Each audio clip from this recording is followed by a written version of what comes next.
Light जल्दी दो बेटा।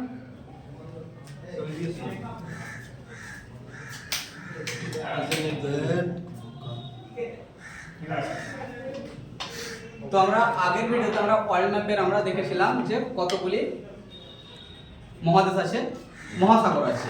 তো আমরা মহাদেশ তো মহাসাগর জানি, কিন্তু আমাদের সবথেকে বড় মহাদেশ হচ্ছে এশিয়া মহাদেশ। তাহলে আমরা যে এশিয়া মহাদেশ থাকি, তো সেই এশিয়া মহাদেশ সম্পর্কে কিন্তু আমরা আলোচনা করব। তো আমরা এখানটায় দেখতে পাই সবথেকে বড় হচ্ছে যে এখান থেকে এটা হচ্ছে এশিয়া মহাদেশ। এটা কি এশিয়া, এশিয়া মহাদেশ। তারপরে কি আসবে? তারপর 2 নম্বরে আসবে আফ্রিকা মহাদেশ, আফ্রিকা মহাদেশ। 3 নম্বরে আসবে উত্তর আমেরিকা। 4 নম্বরে আসবে এটা হচ্ছে দক্ষিণ আমেরিকা। 5 নম্বরে এখানটায় আছে এটা যেটাকে বলছিলাম আমরা কি, এটাকে বল কি বলছিলাম, এটাকে আন্টার্কটিকা। আন্টার্কটিকা একটা মহাদেশ, ওখানে কোনো মানুষ বসবাস করে না। ডিটেইলসে পড়েছিলাম আমরা, ওখানে বরফ কি ছিল, ওখানটায় কোনো মানুষ বসবাস করে না, বরফ। তারপরে আসছে যে আমরা 6 নম্বরে রাখি আমরা ইউরোপকে, 7 নম্বরে রাখি আমরা অস্ট্রেলিয়াকে। এবার আমরা এটা দেখেছিলাম, আরেকটা দেখেছিলাম মহাসাগর, আর মহাসাগর পড়েছিল আমাদের 5টা। তো সবথেকে বড় মহাসাগর হচ্ছে প্রশান্ত মহাসাগর, সবথেকে বড় মহাসাগর ছিল প্রশান্ত মহাসাগর। তারপরে আটলান্টিক মহাসাগর, তারপরে ছিল এখানটায় নিচে যে ছিল আন্টার্কটিকা বলবো যাকে আমরা, আর উপরটাকে বলবো আমরা আর্কটিক। তাহলে এই 5টি। আরেকটি দেখেছিলাম আমরা দুভাগে ভাগ করেছিলাম, এই 30টি হয়েছিল। প্রশান্ত মহাসাগরকে আমরা 2টি ভাগে ভাগ করেছিল। একটা হচ্ছে পশ্চিম এখানটায় হচ্ছে পশ্চিম প্যাসিফিক ওয়ান্স, আর এই সাইডে কি ছিল প্যাসিফিক। প্যাসিফিক ইংরেজিতে কি বলে? প্যাসিফিক মানে মহাদেশ বা মহাসাগর। তাহলে দুই সাইডে ভাগ করার কারণ ছিল কি, এই দুই সাইডে এমনি করে চলে গেছে তার জন্য। আর আটলান্টিকাকে এত বড় মহাদেশ, তার জন্য উত্তর আটলান্টিক আর আমরা দক্ষিণ আটলান্টিক বলছি, কারণ এখানটায় আমরা ভাগ করে নিয়েছিলাম। এখানটায় এত বড় মহাদেশে কেউ যদি হারিয়ে যায়, ওকে তো লোকেশন বলতে হবে যে আমি কোন মহাদেশে কোন সাগরে হারিয়েছি।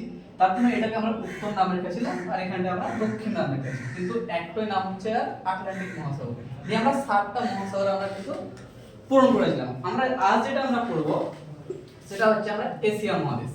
তাহলে এশিয়া মহাদেশের আমাদের যে ম্যাপ দেখাচ্ছি তোমাদের, এটা হচ্ছে যে এশিয়া মহাদেশ।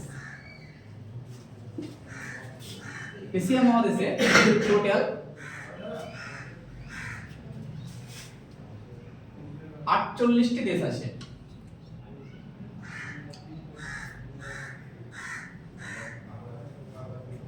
48টি দেশের মধ্যে আমরা যদি পড়তে শুরু করি ঠিকঠাক, তো 48টি দেশ নেই ঠিক করে, কিন্তু আমাদেরকে সব দেশ জানতে হবে। জানলে পরে আমরা কিন্তু তবে আমরা সমস্ত কারেন্ট অ্যাফেয়ার্স কোথায় কি ঘটছে, যুদ্ধ হচ্ছে, তা জানতে পারবো। তার জন্য আমাদেরকে কিছু একটা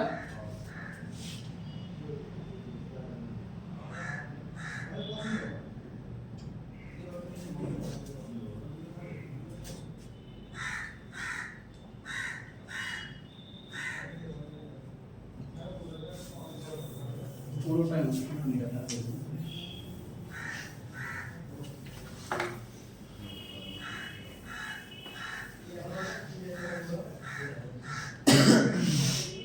দেখো, পুরো বিশ্বের চেহারা আর এশিয়া মহাদেশের মধ্যে আমাদের ভারতবর্ষের চেহারা একটু অন্যরকম আছে।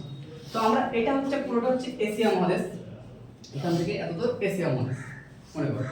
কিন্তু এশিয়া মহাদেশের মধ্যে আমরা থাকি ভারত মানে উপমহাদেশের মধ্যে। তো ভারত উপমহাদেশকে আবার একরকমভাবে বাউন্ডারি করে। এই সাইডে আছে হিন্দুকুশ পর্বত, আর এই সাইডে আছে হিমালয় পর্বত, আর এখানটায় আছে আরাকান পর্বত। এবার এটা থেকে তৈরি হয়েছে ভারত উপমহাদ্বীপ। ভারত কি উপমহাদ্বীপ? ভারত উপমহাদ্বীপ বলার কারণ হচ্ছে এখানটায় যে পুরো বিশ্ব থেকে একটু কেটে আছে। মানে তুমি যদি পাকিস্তান, ভারত, নেপাল, ভুটান, বাংলাদেশকে দেখো, তো এদের চাল চলন চেহারা সব একরকম। বাদ বাকি তুমি এদিকে থাইল্যান্ড চলে যাবে, এদিকে চায়না চলে যাবে, বা এদিকে উত্তর আমেরিকা, দক্ষিণ আমেরিকা যেদিকে যাবে, ওদের হয়তো কালো হবে কিংবা সাদা হবে। আর আফ্রিকাতে দেখে যে এখান থেকে যে পুরো কিছু দেখা হয়, পুরোটা ওদের কালো। এটা কারণ দেখা যায় এটা সূর্যের আলোর জন্য হয়। কিন্তু আমাদের ভারতের উত্তরে কি আছে, ঠান্ডা হাওয়া, হিমালয় আমাদেরকে ঘিরে নেয়। উত্তর থেকে ঠান্ডা হাওয়া কিন্তু আসতে পায় না। আর এই সাইডে আমাদের হিন্দুকুশ পর্বত আছে, বলে ঘেরা আছে পুরোটাই, কিন্তু একটা গুরুত্বপূর্ণ ঘটনা হচ্ছে আমাদের ভারতবর্ষে যে আগেও যদি আসতো তো হিন্দুকুশ পর্বত পার করে ভারতে আসতে হতো, তার জন্য নাম রাখা হয়েছিল হিন্দুস্থান। এখানটায় হিন্দু পর্বত ছিল একটা, হিন্দুস্থান, হিন্দুকুশ বলছি তাকে আমরা। এই পর্বত পার করে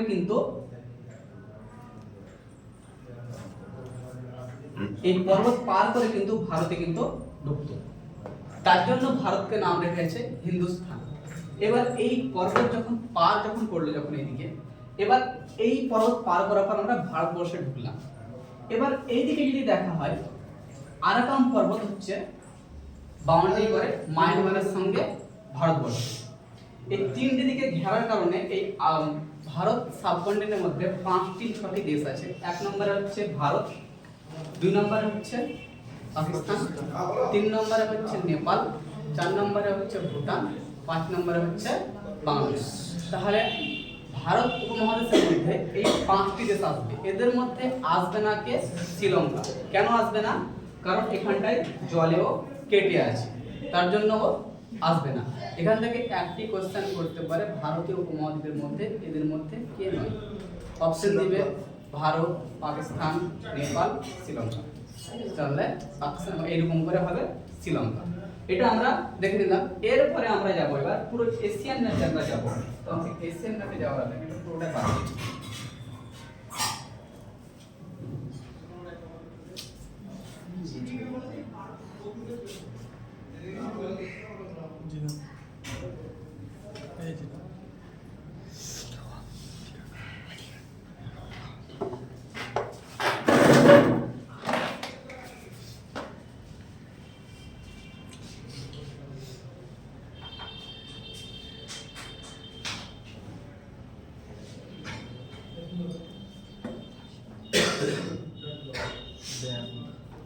এটা হচ্ছে এশিয়ান ম্যাপ, পুরোটা কি এশিয়ান ম্যাপ।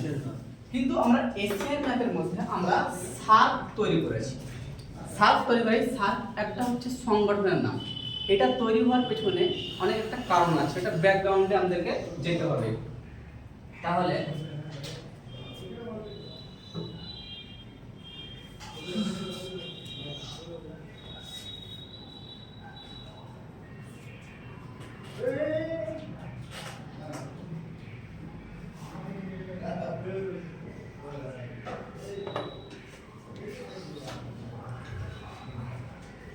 বারবার নিচে ছবিটা ডিলিট করতে হবে বারবার। কোনটা? ও নিচে ছবিটা ডিলিট করতে হবে। ওটা বারবার মানে একটা ছবি বারবার। ও একটা ছবি বাড়বে।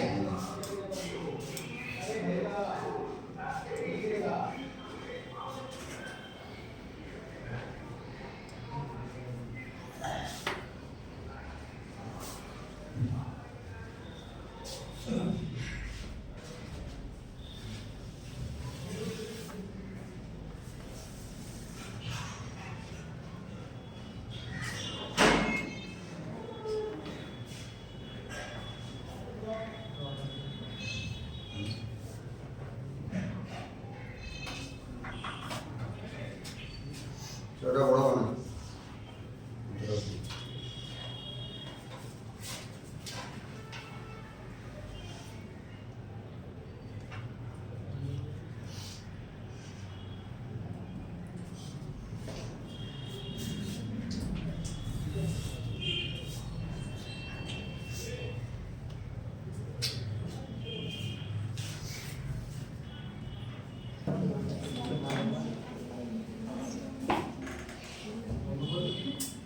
আগেরটা বাড়লো যে আমরা সব ফটো এক না না। হুম, আর যে ফটোগুলো মানে 360 সেগুলো বাড়বে না।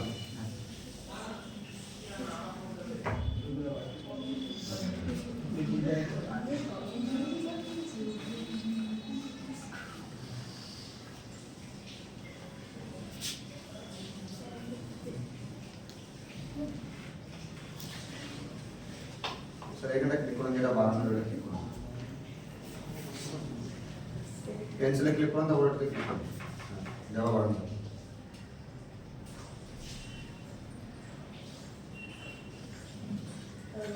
বাড়ানো ছবিগুলো শেষ। প্রথমটা বাড়লো কেন? তাহলে সেগুলো 300 সাইজের কম, সেগুলো 300 সাইজ হলে বাড়বে না। ও তো দেখছি অন্যদিকে এরকমই অন্য ম্যাপ ব্যবহার করে নর্মাল আমি সব জানি বাইরে কিছু 300 সাইজ নিচে রাখা হবে यहाँ को मैंने धीरे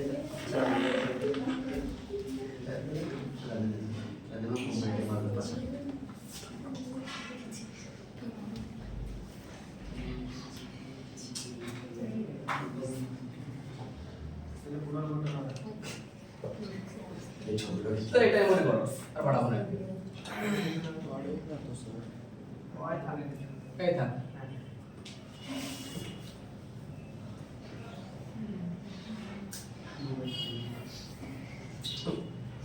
দেখো প্রথম বিশ্বযুদ্ধ হয়েছিল 1914 থেকে 18 শেষ হয়। তখন ছিল একটা বিশ্ব, ছিল পুরো বিশ্ব। দ্বিতীয় বিশ্বযুদ্ধ শুরু হয় 1939 থেকে 45-এ শেষ হয়, 45 শেষ হয়। কিন্তু এরপরে যে সমস্ত যুদ্ধ প্রথম বিশ্বযুদ্ধের সংগঠন ছিল, দ্বিতীয় বিশ্বযুদ্ধতে ওরা কিন্তু আলাদা হয়ে যায়। তার মধ্যে দুটো সংগঠন তৈরি হয় দ্বিতীয় বিশ্বযুদ্ধের পর।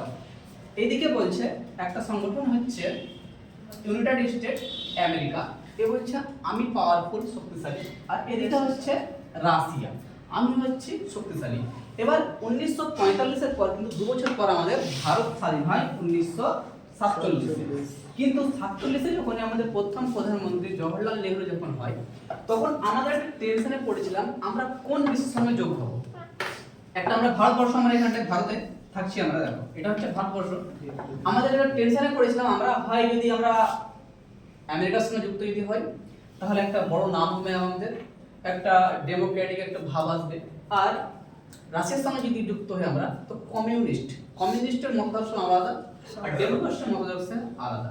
আর এই দুজনের মধ্যে একটা কনফ্লিক্ট তৈরি হয়। এ বলছে, রাশিয়া বলছে আমি বেশি শক্তিশালী, আর আমেরিকা বলছে আমি বেশি শক্তিশালী। এরা দুজনের মধ্যে শক্তিশালী প্রদর্শন করতে লাগলো যে কে বেশি শক্তিশালী। এবার প্রদর্শন করার ক্ষেত্রে কি হয়, ধরো এরা দুজনে কিন্তু শক্তিশালী ব্যক্তি কখনোই সামনাসামনি লড়াই করতে আসবে না, তার জন্য এরা ইনডাইরেক্ট লড়াই করবে। কিরকম ভাবে লড়াই করবে, মনে করো এখান থেকে রাশিয়া চলে আসছে এখানটায়, মনে করো ভেনেজুয়েলা বলে একটা দেশ আছে, ভেনেজুয়েলা যদি রাশিয়া বা আমেরিকার সঙ্গে ভালো সম্পর্ক তৈরি করতে যাচ্ছে, তাহলে এখান থেকে রাশিয়া এসে ভেনেজুয়েলাকে মার লাগাচ্ছে যে তুমি ওর সঙ্গে কেন যাচ্ছ।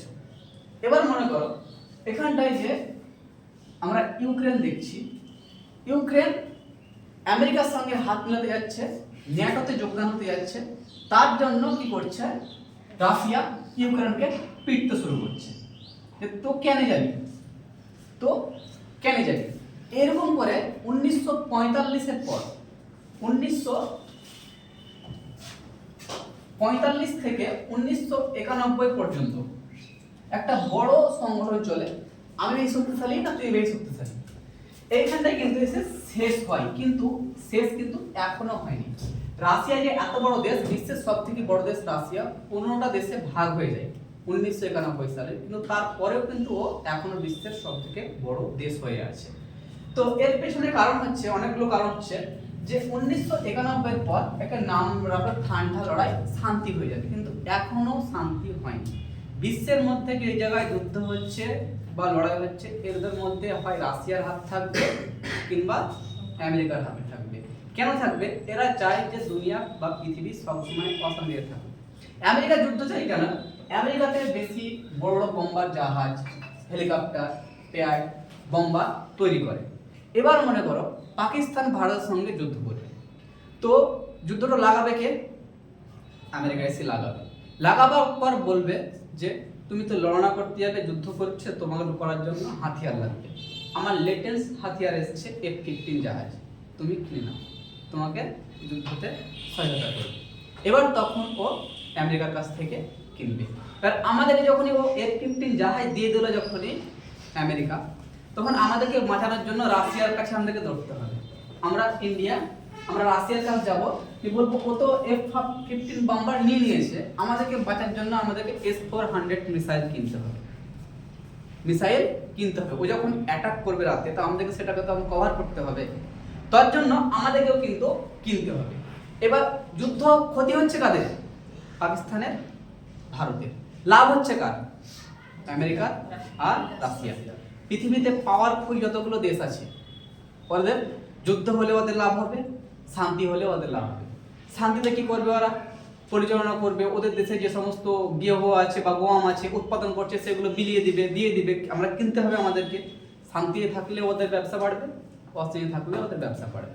তো ব্যবসা বাড়ার মেন কারণ হচ্ছে, আরেকটা হচ্ছে যে একটা জিনিস লক্ষ্য করবে, আমেরিকা হচ্ছে যে যেখানে উৎপাদন বেশি হবে বা যেখানটায় কয়লা, পেট্রোল, মানে খনিজ সম্পদ যেখানে বার হয়ে যাবে, সেখানটায় ওর লোভ হয়ে যাবে। যেমন 1945 বা 60-এর দশকের পর যখন পেট্রোলের খোঁজ হয়, তো পেট্রোলের খোঁজ হওয়ার পর কিন্তু পুরো বিশ্বকে কিন্তু ও চমক লাগিয়ে দেয়। কারণ সুপার পাওয়ার মানে আমরা জানি যে আমেরিকা সুপার পাওয়ার। এবার এর কাছে সব রকম ব্যবস্থা আছে, টেকনোলজি আছে, শিক্ষা আছে, সব রকম আছে। কিন্তু যখনই তেল খোঁজ হলো এই সৌদি আরবে এইখানটাতে, তখন কিন্তু তেল খোঁজ হয়ে গেছে, কিন্তু ওদেরকে যে মাটি খুঁজে বার করতে হবে, তা সেটা তো জ্ঞান লাগবে, নলেজ লাগবে, মেশিন লাগবে, ওদের কাছে ছিল না। তখন কি করলো যে আস্তে আস্তে আস্তে নিজের ডমিনেট বাড়াতে শুরু করলো। কোথায়? এই মিডল ইস্টে ডমিনেট বাড়াতে শুরু করলো। প্রথমে সরকারি কোম্পানিগুলো এলো। এবার এই দেখে কিন্তু ওদের লাভ হচ্ছিল না, তার জন্য কি করলো ওরা? আপোষে লড়াতে শুরু করলো। তারপরে আস্তে আস্তে আস্তে 1945-47-এর মধ্যে তো তেল তো খোঁজ হবে, সেই সময়তে ওরা কিন্তু একটা ওইখানটায় নিজের পছন্দ মতো ওরা দেশ তৈরি করে নিল 1948 থেকে 49-এর মধ্যে, এবং তাকে পাওয়ারফুল ও শক্তিশালী করে দিল। তার নাম হচ্ছে ইসরায়েল।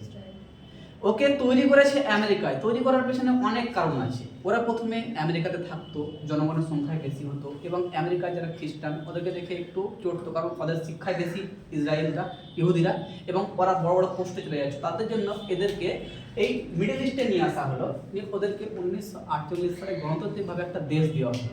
যত রকমের টেকনোলজি সব দেওয়া হলো, শিক্ষা দেওয়া হলো, জ্ঞান দেওয়া হলো। ওরা নিজেকে এমনভাবে শিক্ষিত করলো যে পৃথিবীর সমস্ত যদি মোবাইল চলছে আমার, তো ওর টেকনোলজি আছে, ওর জ্ঞান আছে, ওর নলেজ আছে। এই বোর্ড চলছে, তো সমস্ত ব্যাংকিং সিস্টেম থেকে শুরু করে পৃথিবীতে আমি যদি মনে করি ইউজ করবো না, তো ওদেরকে বাদ দিলে হবে না। মানে আমি যদি মনে করি কম্পিউটার, ল্যাপটপ, ডেস্কটপ পৃথিবীতে যদি বেঁচে থাকতে হয়, ইউজ করতে হয়, তো ওদের জ্ঞানে আমাদেরকে চলতেই হবে। ওরা এমনভাবে নিজেকে ডেভেলপমেন্ট করেছে, পৃথিবীতে এমন কিছু নেই যে ওরা তৈরি করতে পারবে না। কিন্তু ওদের একটাই কি, ওদের শিক্ষা বাইরের কোনো দেশের, ভারতবর্ষের প্রধানমন্ত্রীর ছেলেকে বলেছিল যে ইসরায়েলে ইউনিভার্সিটিতে অ্যাডমিশন হবো, বলছে হবে না। ইসরায়েলে ওদের ইউনিভার্সিটিতে একমাত্র ইহুদিরাই পড়তে পারবে, আর ওরা ইহুদি কনভেন্টে বিশ্বাস করে না। ওরা আমরা ইহুদি তৈরি হয়, আমরা বানাই না। আর বাদ বাকি যে সমস্ত ধর্ম আছে ওরা বানায়, মুসলিম ধর্ম, হিন্দু ধর্ম, ওরা সব বানাতে শুরু করে, কিন্তু একমাত্র ইহুদি আছে। এবার এখানটায় ওকে শক্তিশালী, পাওয়ারফুল করে দেয়, এবং তারপরে কি হয়, মিডল ইস্টে একটা অশান্তি তৈরি হয়। তার জন্য 1945-এর পর থেকে শুরু করে আস্তে আস্তে 2025 পর্যন্ত এই মিডল ইস্টে একটা কারণ হয়েছে। মিডল ইস্টের কারণ কি? ওখানটায় ধন সম্পদ অনেক হয়ে গেছে, কিন্তু ধন সম্পদ আসার সঙ্গে সঙ্গে কিন্তু ওরা নলেজ বা জ্ঞানের দিকে ধ্যান দেয়। যখনই মনে করো 1960-এর দিকে যখন পেট্রোল খোঁজ হলো, 1960-এর দিকে যখন পেট্রোল খোঁজ হলো, সেই সময় কিন্তু যদি শক্তির দিকে ধ্যান দিত, শক্তি কি করে আসে? নলেজ বা জ্ঞান। সেই সময়তে যদি বড় বড় ইউনিভার্সিটি খুলতো, বড় বড় মানে কলেজ খুলতো, তো বিশ্বের সমস্ত প্রফেসর, বড় বড় লেকচারারগুলো চলে যেত কোথায়? এই মিডল ইস্টে চলে যেত। আর মিডল ইস্টে যেত, এবং স্যালারি দিত, যেখানটায় 5 লাখ দিচ্ছিল স্যালারি, সেখানটায় বলতে পারো 50 লাখ দিত। তার নলেজ পেতো, টেকনোলজি সব থেকে ফাস্ট হতো, পরমাণু বোমা ওদের কাছে তৈরি হতো। কিন্তু ওরা নলেজে কোনো সময় জ্ঞান ফোকাস করেনি, ওরা সবসময় অন্যের উপরে ভরসা করেছে। পৃথিবীতে যে অন্যের উপরে ভরসা করবে তার নিশ্চিত পতন হবে। মানে ও যে ভরসা করবে, ধরো আমি যদি আমার বাবার উপর সবসময় ভরসা করি, তো আমার তো পতন হবে, একটাই বাবা চলে যাবে, তো আমি শেষ। তো পৃথিবীতে যে যার উপরে ভরসা করেছে, এরা কার উপরে ভরসা করেছিল? তখন এই আমেরিকার উপরে ভরসা করেছিল। তার জন্য মিডল ইস্টে একটা অশান্তি তৈরি হয়েছিল, এবং এই অশান্তি তৈরি হওয়ার পর কি তৈরি করলো? ন্যাটো। আর ইউএসএসআর হলো যে সুপার পাওয়ার। এরা বলছে যে আমি একটা জ্ঞান তৈরি করলাম, ন্যাটোতে যোগ হবে, যে আমরা গুন্ডামি করি বেড়াবো। গুন্ডামি মানে বোঝো? পাড়াতে 10টা আমরা মস্তান শিলা তৈরি করলাম। এই পাড়ার মধ্যে আমাদেরকে যে হাত দিয়ে মারবে 10 জনের মধ্যে একজন আমাকে যদি মারে তো আমরা 10 জন মিলে ওকে মারবো। কে তৈরি করলো? আমেরিকা। ধরো আমি 10টা বাজার জ্ঞান তৈরি করে 10 জনের মধ্যে একজনকে যদি মারে তো মনে করো আমাদের সবাইকে মেরেছে। তো ঠিক আমেরিকা তৈরি করলো এবং এই আমেরিকার ন্যাটো তৈরি করলো। আস্তে আস্তে কান্ট্রিতে এখন 32-35টা এবং কানেক্ট কিন্তু হয়ে গেছে। ওদের একটাই বক্তব্য, এই 50টা দেশের মধ্যে যদি কাউকে যদি মারে বা 35টা দেশের মধ্যে কাউকে যদি একজনকে মারে তো মনে করবো আমাদের পুরো কমিউনিটিকে মেরেছে। তার জন্য ওরা মস্তানি তৈরি করেছে। তার জন্য এই ন্যাটোতে যোগ হওয়ার জন্য ইউক্রেন লাভ ছিল যে আমি ন্যাটোতে যোগ হয়ে যাব, তাহলে আমাকে আর রাশিয়া মারতে পারবে না। এবার রাশিয়া দেখছে আমার বাড়ির পাশে সূত্র চলে আসবে, তা তো কখনোই হয় না। কেউ চাইবে যে বাড়ির পাশে সূত্র তৈরি হোক, তো তৈরি করতে চায় না, কেউ হতেও চায় না। এবং এই যে ইউক্রেনে এখানটা ইউক্রেন আছে চলে আসে তো একটা ক্ষতি হবে। রাশিয়ার যে সমস্ত ইন্টেলিজেন্স আছে, এজেন্ট আছে, সবকে নজর রাখবে, কি করছে, কি তৈরি করছে, সব নজর রাখবে। তার জন্য অন্ধাগ্রহ 2022 থেকে চলছে মাল, 2022, 23, 24, 25 আসছে। তো এই গ্যাংয়ে যাওয়ার জন্য আর রাশিয়া একটা গুরুত্বপূর্ণ ভূমিকা পালন করে। এবার কি হয়, দুটো দুনিয়ায় কিন্তু ভাগ হয়ে যায়। দুটো দুনিয়ায় ভাগ হয়ে যায় কি বললাম, একটা হচ্ছে যে প্রথম দুনিয়া, এটা 2 নম্বর হচ্ছে দ্বিতীয় দুনিয়া। এবার আমাদের ভারত যখন স্বাধীন হয় তখন আমাদের অত অর্থনৈতিক ব্যবস্থা আমাদের ভালো ছিল না, কারণ ইংরেজরা আমাদেরকে লুটে পুটে সব নিয়ে চলে যেত। আমরা মনে করলাম যদি আমরা এদের সঙ্গে চলে যাই, মস্তানি করতে যাই, তো আমাদের টাকা পয়সার দরকার হবে, তার জন্য এদের সঙ্গে আমরা পারবো না। আর এদের সঙ্গে যদি কমিউনিস্টদের আমরা চলে যাই যদি, তো আমাদের দেশের অত টাকা পয়সা নাই যে আমরা দেশের সমস্ত মানুষের আমরা ধ্যান রাখবো, কি খাবে, কোন স্কুলে পড়বে, সব ধ্যান রাখবো। আমরা তার জন্য আমরা কমিউনিস্টও হতে পারবো না। তার জন্য আমরা নতুন একটা তৈরি করলাম, মানে অ্যালাইনমেন্ট তৈরি করলাম, নেম নন অ্যালাইনমেন্ট মুভমেন্ট, আমরা তৈরি করলাম। এবার এর আমরা সদস্য হলাম। এবার এখান থেকে কিন্তু আমরা এবার বাওয়ালি শুরু হয়। কিন্তু জওহরলাল নেহরুর তলে তলে একটা কাজ করেছিল। দেখো মনে করো তোমরা সাবধানে যেমন আমি আছি, কিন্তু আমি তলে তলে কি করে একটা পাওয়ারফুল বা মস্তান লোকের সঙ্গে আমি মিশলে পরে কি হবে, হঠাৎ যদি কোনো সময় কেউ যদি রাস্তায় আমাকে ধরে মারে, সঙ্গে সঙ্গে ফোন করবো আমি, ও কিন্তু চলে আসবে। তো জওহরলাল নেহরু কি করে, আমি কিন্তু তখন কিন্তু আমি ইউনাইটেড স্টেট আমেরিকার সঙ্গে হাত মিলাইনি, তলে তলে কিন্তু আমরা রাশিয়ার সঙ্গে কিন্তু আমরা হাত মিলাই এবং বলি যে যত সমস্ত গোপনে কিন্তু তোমার সঙ্গে আমার বন্ধুত্ব সম্পর্ক থাকবে, যেদিন ফোন করব সেদিন কিন্তু রিসিভ করতে হবে, তুমি যে কোনো সাহায্য চাও আমি কিন্তু তোমাকে সাহায্য দিব। এরপরে শুরু হয় যে ঠান্ডা লড়াই শুরু। এবার কি বলছে যে আমি শক্তিশালী বা তুমি শক্তিশালী, আমি শক্তিশালী বা তুমি শক্তিশালী। এবার ডাইরেক্ট তো এর রাশিয়াকে তো মারতে পারে না, তার জন্য আমেরিকা মনে করছে যে একে আমি কিভাবে কন্ট্রোল করব। কারণ ঠান্ডার সময় কিন্তু এই রাস্তাতে কিন্তু পুরোপুরি বরফ জমে যায়, এবার কি মনে করছিল যে আমি একে যদি কন্ট্রোলে রাখতে চাই তো এর সমস্ত ট্রেড ব্যবসা দিকে আমাকে নজর রাখতে হবে। নজর রাখলে কি হবে, আমি নজর যদি রাখি তাহলে কোন দিকে নজর রাখতে হবে। তো কি করে যে এই নজর রাখার জন্য বলছে যে রাশিয়া তো এই রাস্তায় ঠান্ডার সময় আসতে পারবে না, কিন্তু যখনই এই ঠান্ডা সিজন চলে আসছে পুরোপুরি উপরে সাইবেরিয়া বরফ জমে যাবে। তার জন্য রাশিয়া যদি এর সঙ্গে কোনো দুশ্মনী করতে হয়, ব্রাজিল বা ভেনেজুয়েলা বা ইকুয়াডর, তখন কিন্তু ওকে আসতে হবে এই রাস্তা দিয়ে। এবার বলছে যদি আমেরিকার যদি কেউ সাথ দিতে চায় এখানে বা কেউ জোর হতে চায় তো রাশিয়া কি করে আটকাবে। তো আটকানোর জন্য মনে করছে যে এই সাইডে কেউ যদি আমাকে সেনা বেস দিয়ে দেয় বা স্থল দিয়ে দেয় তাহলে আমার বেশি উপকার হবে। লোকের বাড়িতে লোকের স্থানে যে মারপিট করতে তো আমার কিছু লাগবে না। যদি আমি ঘর থেকে বার হয়ে গেছি, আমি যদি ঘরের মাঝখান থেকে ঝগড়া করি তো কেউ ইট নিয়ে আমার কাঁচ ভেঙে দিবে, কেউ আমার দরজা জানলা খুললে চলে আসবে। তো আমেরিকা খুঁজতে লাগলো যে একটা এমন বেস হোক যে সেখান থেকে আমার যুদ্ধ করতে সুবিধা হবে এবং লোকের জমিতে যদি করি তো আমার কোনো ক্ষতি হবে না। ও আমেরিকা কি করে যে শ্রীলঙ্কাকে কি করে নিশানা তৈরি করে যে বলে যে এইখানটায় শ্রীলঙ্কাকে বলে এ শ্রীলঙ্কা, তখন নতুন স্বাধীনতা হয়েছিল, তোমার কাছে না এয়ারপোর্ট আছে, না ভালো তোমার ইন্ডাস্ট্রিয়াল আছে, না কোনো হসপিটাল আছে, না কি আছে, তুমি আমাকে তোমার এখানটায় একটা পোর্ট দাও। যে চাইছে আমি তোমার পোর্টটা চাইছি, এখানে ডেভেলপমেন্ট করব, আমি তোমার দেশের ডেভেলপমেন্ট করব এবং আমি এখানটায় সেনা ছাউনি রাখবো এবং এখানটায় আমি রাডার স্টেশন বসাবো। রাডার স্টেশন মানে এখান থেকে আমি দেখবো যে এই এশিয়া মহাদেশ, এই ভারত মহাসাগরে কি কি চলছে, কি কি হচ্ছে, আমি সব কিছু ধ্যান রাখবো। এবার একটা প্রবলেম হচ্ছে রাশিয়া, ই তো দিয়ে দিচ্ছে, বেস্ট দিয়ে দিচ্ছে কাকে? আমেরিকাকে দিয়ে দিচ্ছে, আমেরিকাকে বেস্টটা দিয়ে দিচ্ছে এখানে, কিন্তু প্রবলেম হচ্ছে কার? প্রবলেম হচ্ছে রুশের।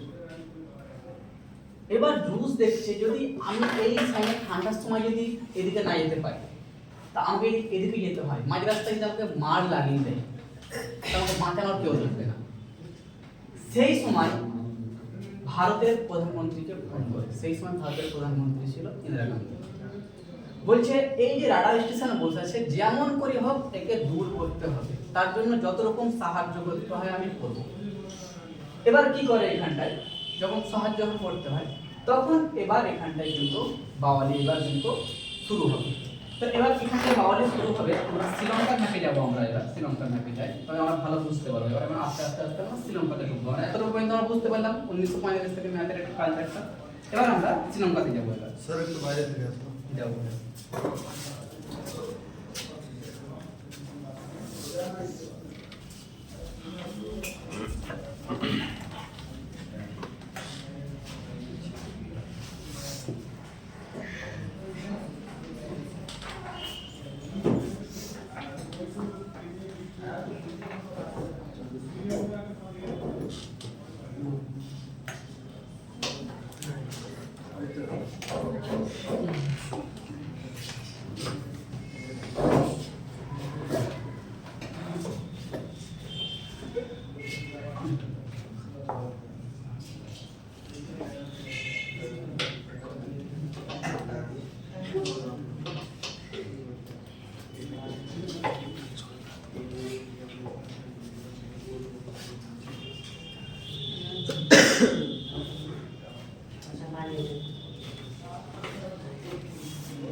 দেখো এশিয়ার মহাদেশ, এবার আমরা এরপরে আমরা কিন্তু ওটা আমরা একটু পরে আলোচনা করব। এবার আমরা দেখি আমরা এশিয়া মহাদেশ আমরা কিন্তু চলে এলাম, পুরো একটু ওয়ার্ল্ডটা আমরা দেখি।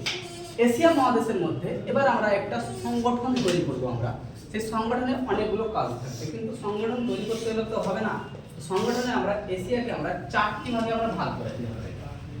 এটাকে বলছি আমরা উত্তর, এটা আমরা বলছি দক্ষিণ, এটা হচ্ছে পূর্ব, এটা হচ্ছে পশ্চিম। পশ্চিম। তাহলে এই উত্তর পূর্ব পশ্চিম আমরা অনেক ভাগে আমরা ভাগ করেছি। এবার আমরা এই উত্তর পশ্চিমের মধ্যে আমরা দেখব প্রথমে এখানটায় যে দক্ষিণ এশিয়া ক্ষেত্রীয় সমিতি বা অঞ্চল, দক্ষিণ এশিয়া। তাহলে এটা দক্ষিণ হয়ে গেল, এটা পূর্ব হয়ে গেল, এটা উত্তর হয়ে গেল, এটা পশ্চিম হয়ে গেল। তা আমরা কেটে কেটে কেটে প্রত্যেকটা দেশ সম্বন্ধে আস্তে আস্তে আস্তে আমরা যাব, আমরা আলোচনা করতে করতে যাব। তাহলে যদি আমরা দেখি এখানটায় এশিয়ার মধ্যে সব থেকে ছোট দেশ হচ্ছে, এশিয়ার মধ্যে সব থেকে ছোট দেশ হচ্ছে মালদ্বীপ। কে? মালদ্বীপ। এই কোশ্চেনগুলো যেমন একবারে মুখের মধ্যেই থাকে, একবারে 1 নম্বরের কোশ্চেন একবার পড়া। এশিয়ার মধ্যে সব থেকে ছোট দেশ হচ্ছে মালদ্বীপ। মালদ্বীপের রাজধানী হচ্ছে মালে। মালদ্বীপ হচ্ছে অত্যন্ত টুরিস্ট প্লেস এবং সেখানে ঘোরার জন্য কেউ এরকম বসবাস করার জন্য যায় না, ঘুরতে যায় সমুদ্র ধারে। সমুদ্র থেকে মাত্র 1.5 মিটার, মানে আমার থেকে এত দূর পর্যন্ত 1.5 মিটার মানে কত হচ্ছে 3 ফুট 4.5, মানে আমার এত দূর পর্যন্ত উঁচু। এর যদি জল যেরকম গলে যাবে মালদ্বীপ ডুবে যাবে। তাহলে মালদ্বীপ হচ্ছে অনেকগুলো দ্বীপ নিয়ে যোগ হয়েছে। মালদ্বীপের রাজধানী হচ্ছে মালে। মালদ্বীপের প্রধানমন্ত্রী ছিল মোহাম্মদ মইজু। সে খুব কদিন পায়তারা করছিল, ভারতকে বাইকট করছিল এবং তার জন্য নরেন্দ্র মোদীকে আমাদেরকে মালদ্বীপকে বাইকট করার জন্য আমাদেরকে কি করতে হয়, দ্বীপে গিয়ে ভারতবর্ষের যে দ্বীপগুলো আছে সেখানে গিয়ে আমাদেরকে অ্যাড করতে হয়। আস্তে আস্তে আস্তে নিজের অকাত মালদ্বীপে বুঝতে পারে যে ভারতকে না হলে পরে কিন্তু আমাদের অর্থ ব্যবস্থা একবারে বেকার হয়ে যাবে। তারপরেও সেই প্রধানমন্ত্রী আবার আসে 2025-এ মোদির সঙ্গে হাত মিলায় এবং হাত মেলার পর সম্পর্ক আবার সুস্থাপন করার চেষ্টা করে। তাহলে মালদ্বীপ সম্পর্কে আমরা বুঝতে পারলাম। এবং যাও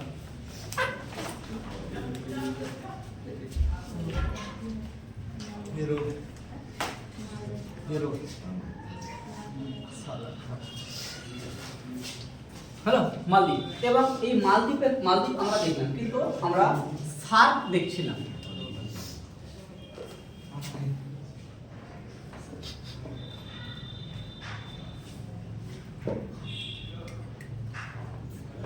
south Asian association recognition corporation, south Asian association recognition corporation, এটা হচ্ছে একটা ফুল ফর্ম। এই সার্কের মধ্যে দেশ আছে কয়টি? কয়টি দেশ আছে? 8টি। সার্কের মধ্যে 8টি। 8টির মধ্যে 1 নম্বরে হলো কি মালদ্বীপ, 2 নম্বরে শ্রীলঙ্কা, 3 নম্বরে ভারত, 4 নম্বরে পাকিস্তান, 5 নম্বরে নেপাল, 6 নম্বরে ভুটান, 7 নম্বরে বাংলাদেশ, আফগানিস্তান। কটা হলো? 1 2 3 4 5 6 7, একটা হচ্ছে আফগানিস্তান। তাহলে আমরা দেখলাম কয়টি সার্কে কয়টি দেশ আছে? 8টি। তাহলে মালদ্বীপ, শ্রীলঙ্কা, ভারত, পাকিস্তান, আফগানিস্তান, নেপাল, ভুটান, বাংলাদেশ। 1 নম্বরে মালদ্বীপ, 2 নম্বরে শ্রীলঙ্কা, 3 নম্বরে ভারত, 4 নম্বরে পাকিস্তান, 5 নম্বরে আফগানিস্তান, 6 নম্বরে নেপাল, 7 নম্বরে ভুটান, 8 নম্বরে বাংলাদেশ। তাহলে এটা যেন আমরা মনে রাখি। এটা কোন সময় কি হয়, একটু উল্টো পাল্টা সিকোয়েন্সে সাজিয়ে দেয়, এদের মধ্যে কি নয় বা এর মধ্যে কোনটি আসে না, হয় মায়ানমার দিবে, মায়ানমার দিবে কিংবা চায়না দিবে। তোমাদেরকে একটু ধ্যান রাখতে হবে। কিন্তু এবার বলতে শুরু করো। এক হচ্ছে মালদ্বীপ, শ্রীলঙ্কা, ভারত, পাকিস্তান, আফগানিস্তান, নেপাল, ভুটান, বাংলাদেশ। তাহলে কয়টি দেশ হলো? 8টি। এদের মধ্যে সবথেকে ছোট মালদ্বীপ, সবথেকে বড় ভারত, সবথেকে বড় ভারত। তাহলে এই সার্কের মধ্যে 8টি দেশ আছে। তাহলে এটা সার্কের মধ্যে আমরা 8টি দেশ মুখস্থ করি। যেমন আমি যদি বলি ধরো এশিয়াতে 48টি দেশ আছে, তো আমাকে আস্তে আস্তে পড়তে হবে। আমি তো বলি ভারত, মালদ্বীপ, Sri Lanka, Bharat, Pakistan, Nepal, Bhutan, Bangladesh, Myanmar, Thailand, Laos, Cambodia, Vietnam, Malaysia, Singapore, Brunei, Indonesia, Philippines. এখানটা নিচে একটা তিমোর লিস্ট আছে। তারপরে তাইওয়ান, চায়না, মঙ্গোলিয়া হয়ে যাবে। তারপরে উত্তর কোরিয়া, দক্ষিণ কোরিয়া, তারপরে এখানে জাপান আছে। আর এই পাশে আমরা সেন্ট্রাল এশিয়ায় চলে যাবো, কাজাকিস্তান, কিরগিজস্তান, তুর্কমেনিস্তান, তুর্কমেনিস্তান। তারপরে আমরা এবার উজবেকিস্তান আছে। এবার সেন্ট্রাল এশিয়া, মিডল ইস্টে চলে যাবো, 17টা দেশ আছে। তুর্কি, সাইপ্রাস, সিরিয়া, লেবানন, ইসরায়েল, ফিলিস্তিন, জর্ডান, মিশন, সৌদি আরব, ইয়েমেন, ওমান, ইউএই, কাতার, বাহরাইন, কুয়েত, ইরাক। এই কিন্তু 48টি দেশ আছে। তার মধ্যে যেটা সংগঠন যেটা হচ্ছে সার্ক। সার্কের সদর দপ্তর হচ্ছে নেপালের কাঠমান্ডু। সার্কের উদ্দেশ্য হয়েছিল যে এই দক্ষিণ এশিয়ার ক্ষেত্রদের মধ্যে একটা আপোষের সংযোগ করব এবং যে সমস্ত টেলি এডুকেশন হোক, স্বাস্থ্য হোক, হেলথ মানে যে সমস্ত হয় এগুলোকে আমরা ডেভেলপমেন্ট করার চেষ্টা করব। কিন্তু দুর্ভাগ্যবশত পাকিস্তান, বাংলাদেশের জন্য কিন্তু অতটা ডেভেলপমেন্ট হয়নি। পাকিস্তানের বক্তব্য আলাদা, বাংলাদেশের বক্তব্য আলাদা, নেপালের বক্তব্য আলাদা এবং বাংলাদেশের এবং ভুটানের বক্তব্য আলাদা। তার জন্য আমরা সার্কে যে হিসাবে উঁচু, যেমন হচ্ছে এরা যেমন ন্যাটোকে যেরকমভাবে উঁচু করে নিয়ে গেছে, বা যেমন হচ্ছে রাশিয়ার যে অ্যালায়েন্সগুলো আছে যেরকমভাবে উঁচু করে নিয়ে গেছে, সেই রকমভাবে কিন্তু আমরা উঁচু করে নিয়ে যেতে পারিনি। তার কারণ একটাই, আপোষের মধ্যে আমাদের ঝগড়া হয়ে যাচ্ছে এবং আপোষের সংযোগ মিলে না। তাহলে সার্কেল হচ্ছে 8টি আমাদের কি দেশ হলো? 8টি দেশ আমরা ধরবো। এরপরে এটা হলো সার্কেল কান্ট্রি। এবার আমরা সার্কের মধ্যে আমরা যাব।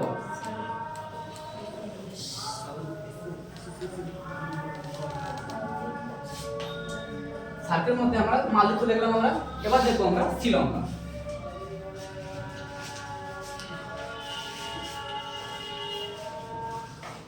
শ্রীলঙ্কা হচ্ছে টিয়ার মতো, কিন্তু এর আকৃতি, শ্রীলঙ্কার আকৃতি কিরকম? টিয়ার আকৃতি। শ্রীলঙ্কার প্রথমে রাজধানী ছিল কলম্বো, তারপরে এখন বর্তমান রাজধানী হচ্ছে শ্রী জয়বর্ধনপুরম। শ্রী জয়বর্ধনপুরম। এবার দেখো শ্রীলঙ্কাকে আমরা আগে সেই জায়গাটা এখন কলম্বো রে এখন কলম্বো এখন কলম্বো না এখন শ্রী জয়বর্ধন, আগে কলম্বো ছিল।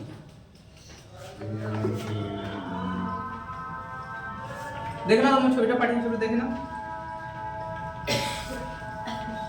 যেটা ডাউন হবে সঙ্গে সঙ্গে ক্লিয়ার হবে।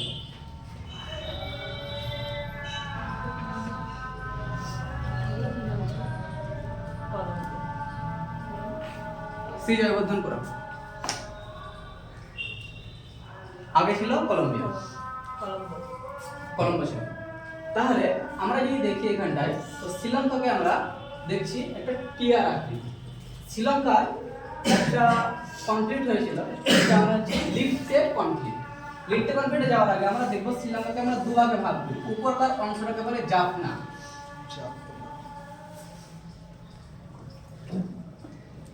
জাফনা। উপরকার অংশটাকে কি বলবো আমরা? জাফনা। এই উপরের এখানটায় একটা কি অংশ আছে? Point Pedro. Point Pedro.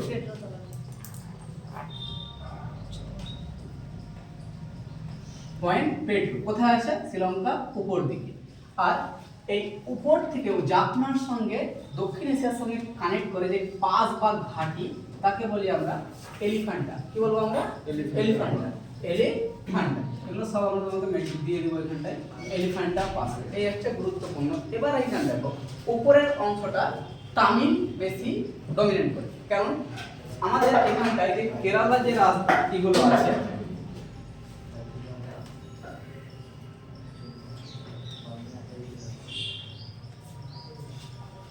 Sir বাইরে যাবো। যাও। দেখো এখান থেকে তামিলনাড়ু আছে আমাদের এখানটায়। তামিলনাড়ুর সঙ্গে এখানটায় কি হয় যে উপরের অংশটা যেমন হচ্ছে আমরা হচ্ছে ভারত, ভারতের সঙ্গে আমাদের কি বাংলাদেশের সম্পর্ক, বাংলা পুরোপুরি বর্ডারের ধারে একই হয়, কথাবার্তা একই। ঠিক একই রকম এখান থেকে শ্রীলঙ্কা আছে, এই শ্রীলঙ্কার তামিলের ভাষা কিন্তু একই রকম। এবার তোমাকে সেই কনফ্লিক্টে সেখানটায় আমি শেষ করেছিলাম শ্রীলঙ্কা নিয়ে এসে, যে ওই দ্বিতীয় বিশ্বযুদ্ধের পরে মহাশক্তি হয় আমেরিকা, এখানটায় কি নাই বেস নেই। সেই বেসে ইন্দিরা গান্ধীর মানে সাহায্যতে পুরোপুরি শ্রীলঙ্কা থেকে ওই রাডার স্টেশনকে পুরোপুরি হাঁটিয়ে দেয়, এবং হাঁটিয়ে দেওয়ার পর গুরুত্বপূর্ণ ভূমিকা পালন করে ইন্দিরা গান্ধী। ইন্দিরা গান্ধীর পরে ইন্দিরা গান্ধীর ছেলের নাম কি? রাজীব গান্ধী। রাজীব গান্ধী ভাষণ দিচ্ছিল এখানটায়। এখান থেকে লিফটে যে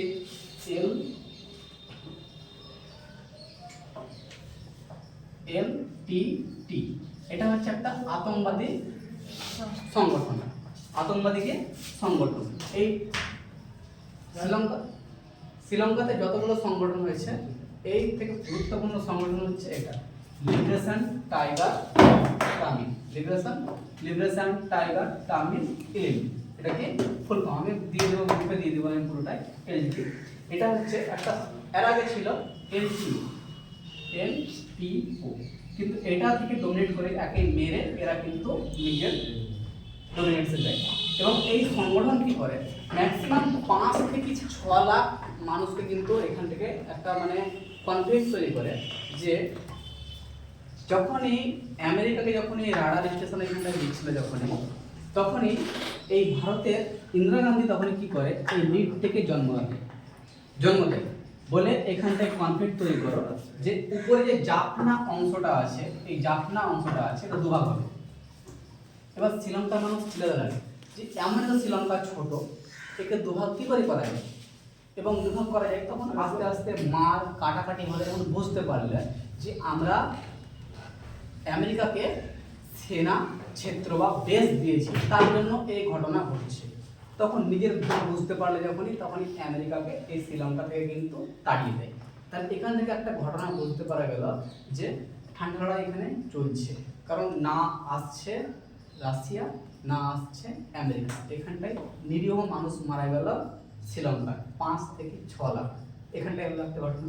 দ্বিতীয়, এখানটায় যাওয়ার পর যখন ঘটে গেল, তাড়িয়ে দিলে যখনই, এখানটায় ঘটে থেকে চলে যাওয়ার পর একটা সমস্ত জিনিস ওকে এশিয়াকে কন্ট্রোল করতে হবে। তো কি করলো, যে নেপালে চলে গেল। যে নেপালে কি করলো, নেপালে বলছে যে নেপালে যে রাজা ছিল, যে তোমাদের এখানটায় সমস্যা কি? বলছে আমাদের এখানটায় সমস্যা হচ্ছে সব থেকে চোখের সমস্যা। তখনই আমেরিকায় চলে গেল। আমেরিকায় চলে যাওয়ার পর বড় বড় সায়েন্টিস্ট ডাক্তারগুলোকে ওরা ইন্ট্রোডিউস করলে যে কিসের জন্য, দেখো তো নেপালে চোখ খারাপ হচ্ছে। ওরা পরীক্ষা নিরীক্ষা করার পর বুঝতে পারলো যে নেপালের চোখের এই জলবায়ুর জন্য খারাপ হচ্ছে। যে এশিয়ার মধ্যে সব থেকে বড় হসপিটাল নেপালে আছে। যার চোখে ডাক্তার হয়, মানে চোখের অসুবিধা হয়, সব কোথায় দেখাতে যায়? নেপালে। কারা তৈরি করে আছে? আমেরিকা। আমেরিকা তৈরি করার কারণ কি? ওকে সেনা একটা আড্ডা লাগবে, বেস লাগবে, তৈরি করে দেয় এবং সে ইউনিভার্সিটি তৈরি করে দেয়। ইউনিভার্সিটি শিখতে লাগে, চোখে ডাক্তার এখনও ভালো। এবং আস্তে আস্তে আস্তে নেপালের যে রাজা ছিল, যে তুমি আমার জন্য দেশের রাস্তা তৈরি করছো, বড় বড় ইউনিভার্সিটি তৈরি করছো, ডাক্তার তৈরি করছো, আমার দেশের জনগণের চোখ ভালো করছো, তুমি কি চাও? আমেরিকাকে বলছে আমি তোমার দেশে একটা সেনা বেস বা ছাউনি চাই। তাহলে কিসের জন্য চাও? আমি এই এশিয়াকে কন্ট্রোল করবো, রাখবো, থাকবো একটা, মানে জাহাজ, যুদ্ধ জাহাজগুলো অনেক দূর থেকে এসে একটু রেস্ট করবে। এবার যে নেপালের রাজা ছিল মাথা মোটা বুঝতে পারেনি যে এখানটায় এতগুলো ঘটনা ঘটলো, 5 থেকে 6 লাখ মানুষ হলো, কিন্তু কোনো ঘটনা ঘটলো না, এখানে চলে গেল। এবার এখানে দেখছে যে সব থেকে অসুবিধা হবে চায়না দেখছে যদি আমেরিকা যদি আমার মাথার উপর এসে বসে যায়, তো আমি কি পরীক্ষা করছি, কি তৈরি করছি, দেশের কি ডেভেলপমেন্ট আছে, সব নজর রাখবে। এবার ও তৈরি করলো যে মাওবাদী তৈরি করলো। ও যেমন ভারতের ইন্দিরা গান্ধী এরকম লিডটা তৈরি করলো, শ্রীলঙ্কায় ভোটে শ্রীলঙ্কাকে দুভাগ করে বলেছিল, ঠিক একই রকমই বলছে এখানে নেপাল করবে। নেপাল রাজতন্ত্র চলবে না, নেপাল হবে প্রজাতন্ত্র, গণতান্ত্রিক ভোট হবে। নেপাল রাজা বলছে আমার ছেলের কি হবে, সিট চলে যাবে। ওই যে আমেরিকা তুমি যা নিয়ে যাও চলো ভাগো বলে। এমনি করে নেপালের কি করলো, আস্তে আস্তে আন্দোলন হলো, নেপালে মারপিট হলো, কাটাকাটি হলো, সব কিছু হলো। নেপাল থেকেও কিন্তু ওকে গোটাতে হলো। এরপরে ওকে নিয়ে গিয়ে হচ্ছে এবার কার কাছে যাবো। এবার কার কাছে যাওয়ার পর এসে পাকিস্তানে এখানটায় আমি আগের দিন পড়েছিলাম, গিলগিটের পাশে ওকে সেনা বেস দিয়ে আছে। পাকিস্তানে কি আছে? আর্মির আমেরিকার সেনা বেস ছাউনি আছে, যেটা পিওকের মধ্যে পড়ে। তারপরে এই ঘটনাটা ঘটলো এখানে, নেপালের ঘটনা ঘটলো এখানটায়, পুরোপুরি নেপালটা এখানে ঘটলো। এবার আমরা পরে যখন আমরা যে ক্লাসটা যখন করবো, পরে যে ক্লাসটা, তখন ওই ক্লাসটা নেপালের পর থেকে আমরা কিন্তু পড়তে শুরু করব। এবার আমরা যেটা দেখবো, আমরা ইন্ডিয়ান হিস্ট্রিতে তোমাদের কোনখান থেকে পড়া হয়েছিল? কি হিস্ট্রিতে সবই পড়ো। হিস্ট্রিতে সব পড়া হয়েছিল? হিস্ট্রিতে পড়া হয়নি? তাহলে আমি হিস্ট্রিতে তোমাদের যে স্যার আছে সেই স্যারকে বলবে যে আমি মধ্যকালীন ইতিহাস থেকে আমরা কিন্তু শুরু করবো। মধ্যকালীন ইতিহাস, ক্যামেরাটা একবার অফ করে দাও, আমি অন করে দিলাম।